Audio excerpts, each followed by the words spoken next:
విశ్వాసులకు సాదృశ్యం, మాదిరి.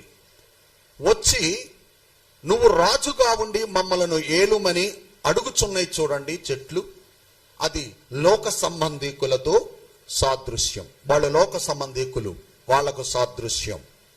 మొదట ఎక్కడికి వచ్చారు? ఒలీవ చెట్టు దగ్గరకు వచ్చారండి.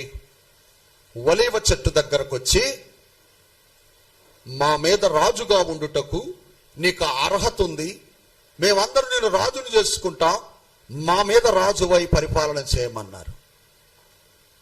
అదే విశ్వాసుల్లో నిన్ను ఎమ్మెల్యే చేస్తాము, ఎమ్మెల్యేగా నువ్వు ఇక్కడుండి మెయింటైన్ చేయి, లేకపోతే రాజ్యసభలోకి వెళ్ళి కూర్చో నువ్వు అని అన్నారు అనుకోండి, ఎగిరి గంతేస్తారా? గంతేయరా?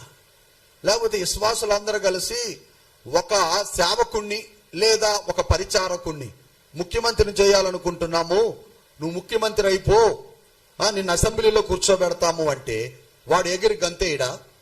వేస్తాడు కదా. ఇది మనిషి స్వభావము. కానీ దేవుని బిడ్డ యొక్క స్వభావము, ఆ స్థిరత్వము ఎలా ఉంటుందో ఒక్కసారి మనం ఆలోచన చేద్దాం.